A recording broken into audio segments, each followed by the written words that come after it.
Don't be afraid. Lock the doors. Turn out the lights. And climb into bed. It's time for Hillbilly Deadtime Stories.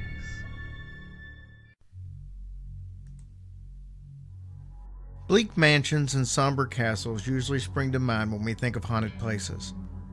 But ghostly phenomena, whatever the cause, can manifest in crumbling, abandoned buildings as well as well-lit, modern offices, even libraries. Haunted libraries seem to fall into two types.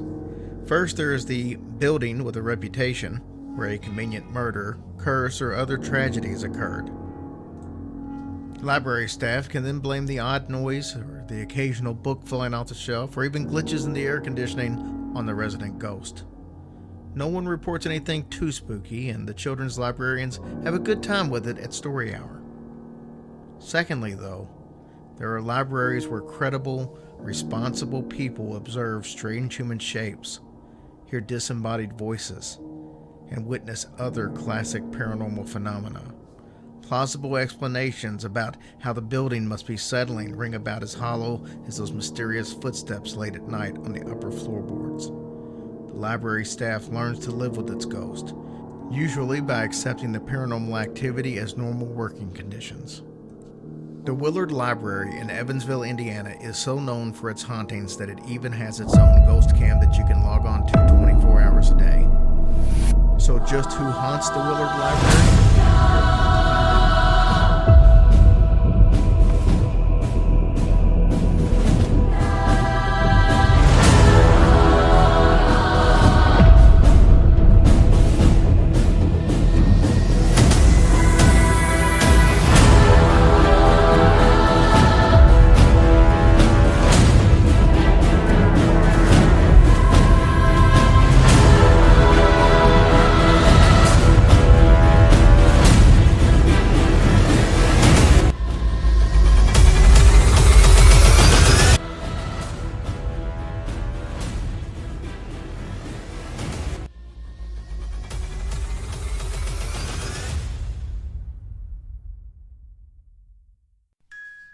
Housed in a grand Victorian Gothic building, the oldest public library building in Indiana certainly looks to roll of the premier haunted library in all of the United States. Some call it a quote-unquote living, breathing haunted house. So prominent is the ghost of Willard Library that the local newspaper installed perhaps the only ghost cameras in a public building anywhere.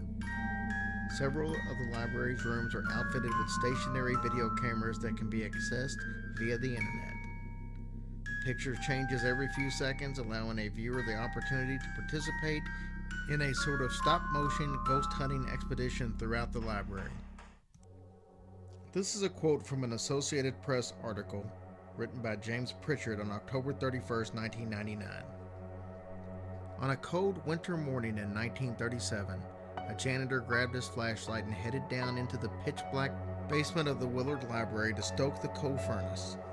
But then, he was stopped in his tracks by the ghostly vision of a woman dressed in gray, from the veil covering her face down to her shoes. Since then, a number of Willard staff members have reported seeing the shadow Lady in Gray, or witnessing weird happenings among the shelves. That janitor back in 1937 never did get the coal shoveled.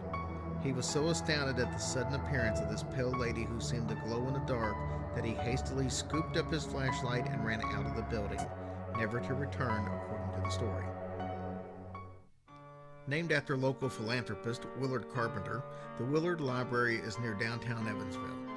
It was placed on a National Register of Historic Places in 1972. According to library history, the Willard's Lady in Gray appearances and near appearances have been plentiful over the years. Margaret M. Meyer worked in the library for over 40 years from her high school graduation in 1937 until 1980. The children's room was one of the locations of the ghost camera. It was renamed in her honor.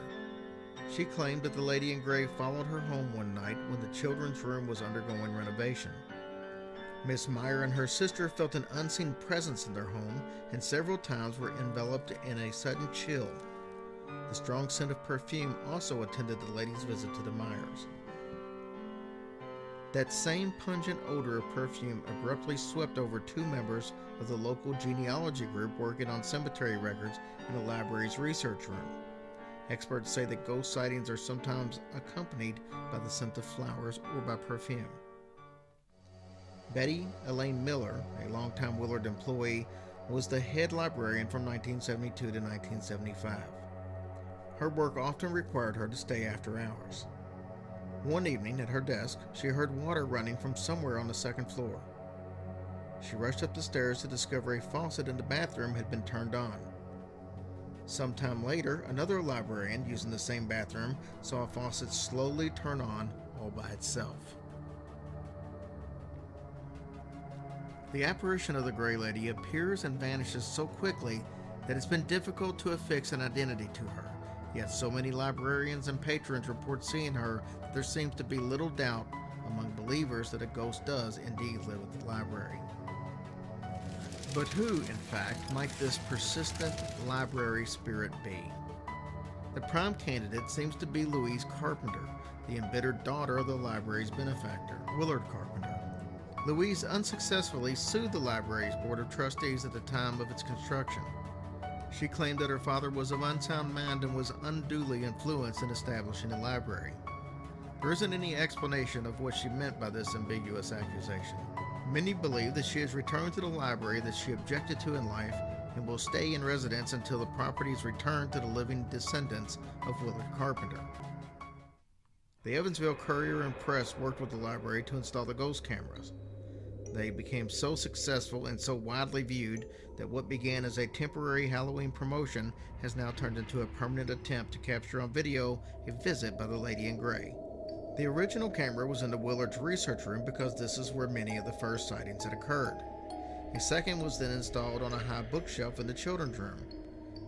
Another camera is in the basement not far from where the janitor had his first recorded encounter with the ghost some 85 years ago.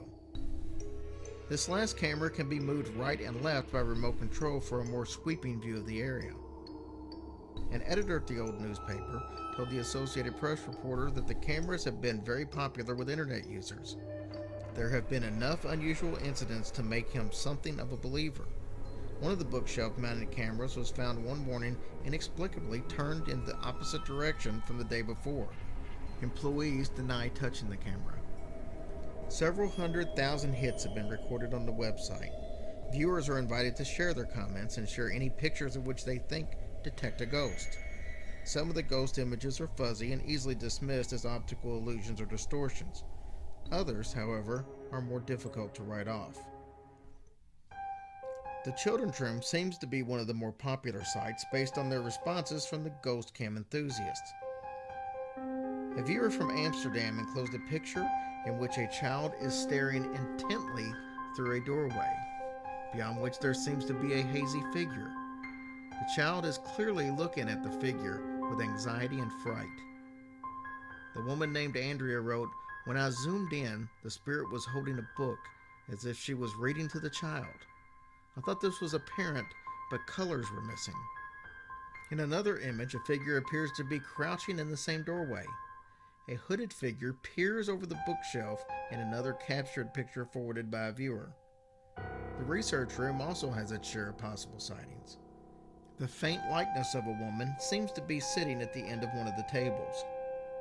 The internet viewer of this image said, "I saw the Gray Lady. I was looking at the site with my brother and spotted her. It was on screen when it refreshed twice, then she was gone." Another ghost cam user circled a hazy yet distinct object that does indeed appear to be a candle. She said, "I'm not sure what this is, but on the first table, second chair to the left, I think I see the faint image of a candle, or something. I don't know if my mind is just playing tricks or what." Another viewer circled in blue what may possibly be a seated figure bending over the table holding something in its hand. "I saw this on Friday, October 25th, 2002. It seems to me that there's something sitting at the table holding a writing instrument." Although Louise Carpenter objected to the library's construction, her ghost might be more accepting. At digital enhanced image from the ghost cam seems to show the ghost returning a book to the proper shelf. Since there is little chance that the library property will revert to Carpenter heirs, the Lady in Gray, if it is indeed Louise Carpenter, may be doomed to wander among the bookshelves for decades to come.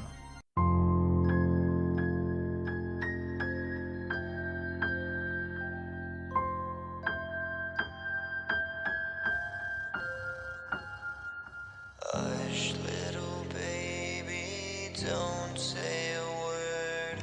Or Daddy has to fight off a zombie herd. And once that zombie herd is dead, Daddy has to hack off the devil's head.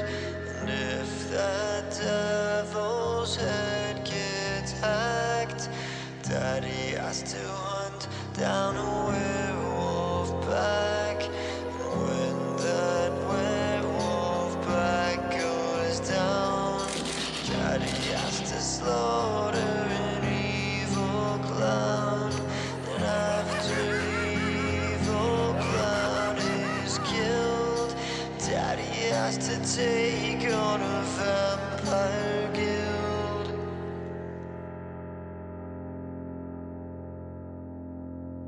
So